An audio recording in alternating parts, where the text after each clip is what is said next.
Yeah. Boom to the hay, all you sports fans out there in the two-bowl sphere, especially Yankees. Or to you, the individual, as part of the collective. Welcome to Fast Track Sports Rack Highlights here on Talk Radio, version of the OMSR. I am your brief but concise host, Will, the alternative ESPN Sports Thrill. Got my lurch thing going on in the morning. Haven't quit smoking.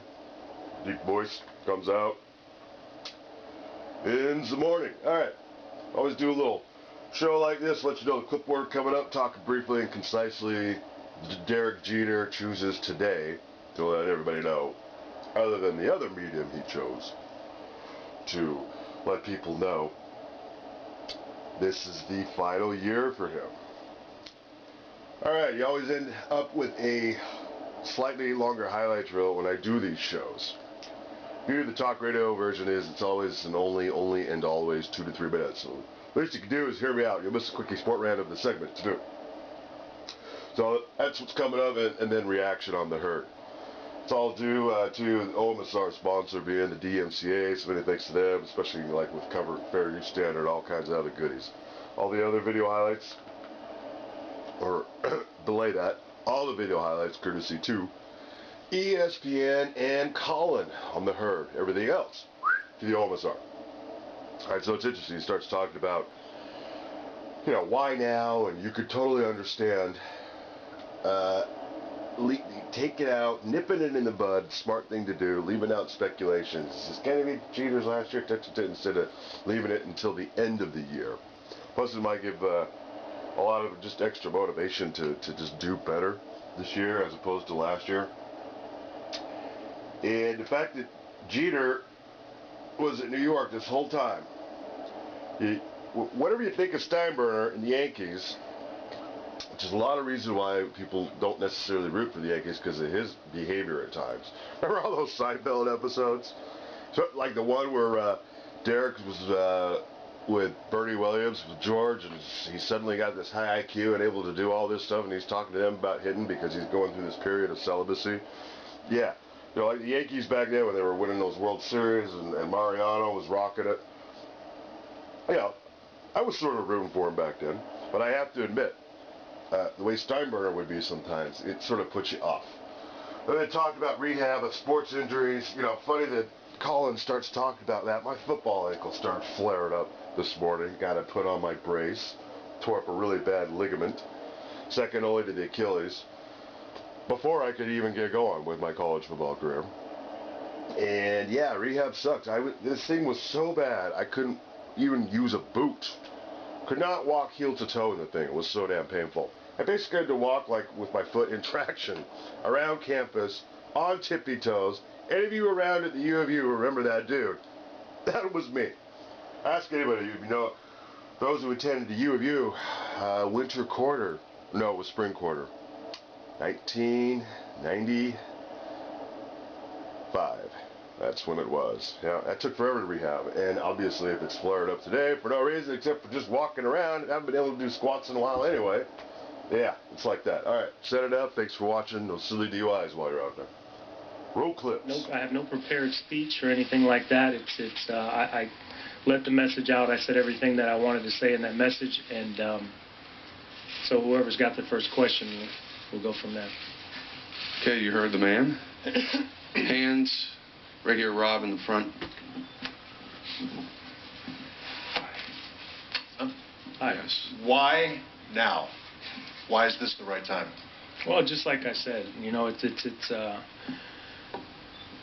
took a lot of time thinking about this. Last year I've been very vocal on how disappointing last year was, how hard it was for me to play, how hard it was for me to come to the stadium each and every day. And, you start thinking about how long do you really want to do this. And, let me say one thing is that this is not a retirement little press conference. I mean, I still have a season to play. So this is just letting you guys know that this is going to be my last year. But I felt as though it was the right time. I've been doing this for a long time. This will be parts of 20 seasons that I've been playing here in New York, and parts of 23 if you count the minor leagues. So I just think I've done it for long enough, and I look forward to doing some other things in my life. But I can't reiterate enough that We still have a season to play. Andrew. How do you feel physically? I feel good. That was my next point. This has nothing to do with how I feel physically. You know, everyone I told when I first started speaking about this with family and friends, they all told me to, you know, make sure you take your time. Don't base this decision on what happened last season. Wait until you're healthy and then make the decision. So this has absolutely nothing to do with how I feel physically. Physically, I feel great, and I'm looking forward to playing a full season. Derek, back middle. Otis.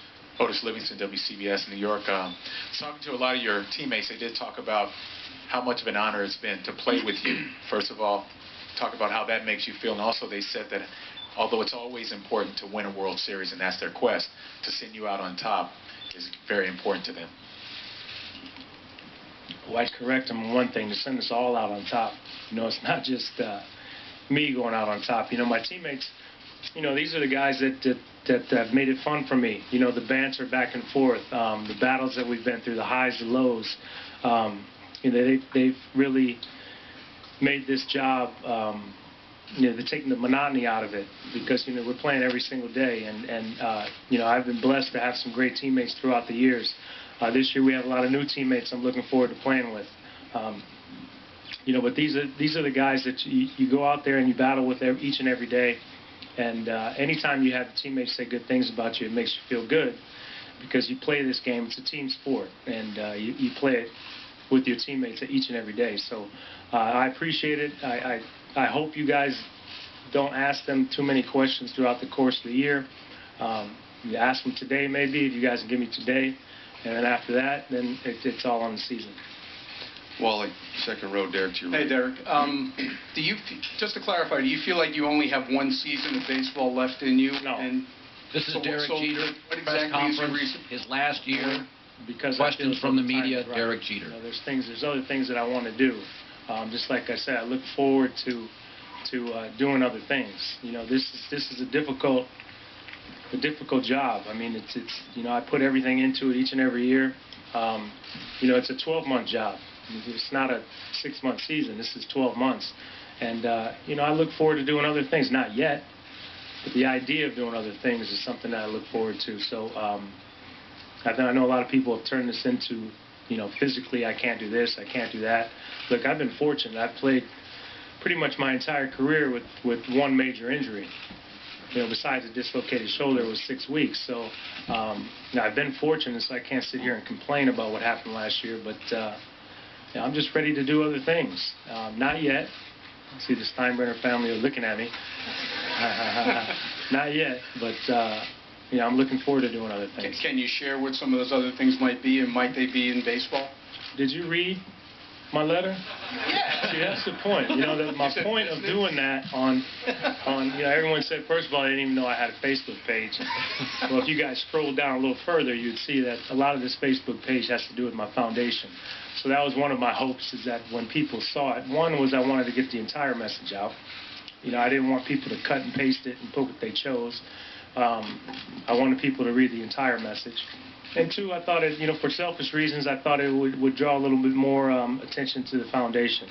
So, yeah, there's other things that I want to do. But I'll focus on those things when the time's right. Front row left, Marley. Derek, I guess you answered part of it as to why you chose Facebook for your announcement, but also, how long did it take you to write that statement? It took a while. You know, it was something that, first of all, I wrote it. Each and every word of it I wrote. I was sitting down actually at home, and I had a few questions that I wanted to answer, so I started taking notes. I wish I would have brought the notebook to show you, but it was a lot of pages. I could have wrote another 3 or 4 pages, but I thought I'd lose interest to people after one. But you know, I just answered a few questions that I had, and I wrote down my thoughts and my ideas, and you know I haven't really been as open with some of you guys as you would have liked me to be over the last 20 years, but you know, that's by design. It doesn't mean I don't have those feelings. It's just that's the way I felt as though I'd be able to make it this long in New York. So that was the Derek Jeter presser from Tampa, Florida. I thought he looked in great shape. I mean, his face looked thinner than it did about a year ago. He's still holding the press conference. You know, he's saying age is not really an issue, but I mean, like Steve Nash or Kobe Bryant, when you start to get repetitive injuries, You know, I always go back to, you know, personal experiences, is that I can remember in high school ripping up my ankle in the living room, playing wiffle ball or, you know, Nerf basketball, ripping my ankle up, and just hearing it crack, and 3 days later you're playing in a game. I mean, you know, I get an ice cream headache now, and I take 2 days off. Just when you get older, you know, your back, your neck. You know, Jeter getting to the point now he's rehabbing more than he's playing. So he turns 40 in June, limited to 17 games last year. I will say this. Now he was hitting like .90 when he got hurt, but he's a 13-time All-Star, 5 Gold Gloves. And the last time he played a full season, he hit well into 300, and I think he led the American League in hits. So he enters his 20th big league year. His career average is almost 315. He's got about 256 homers, a lot of RBIs, and he's, you know, he is, along with Cal Ripken, they're the new shortstops. Now, he's not a power hitter like Ripken had more power, but Jeter was leadoff, could hit second, situationally could hit third. He gave managers great flexibility at the top of the order. He didn't have the best range, but everything he got to, he made plays on. He's a remarkable player, and I think he fits the brand perfectly. I always thought Magic Johnson of all the Lakers fits the brand. Showtime, big smile, name is Magic. Irvin doesn't sound like L.A. Shaq, Magic sounds like L.A. Certain athletes fit the brand. Bill Laimbeer fit the Pistons brand, and Jeter perfectly fits the Yankee brand. They don't create them like that.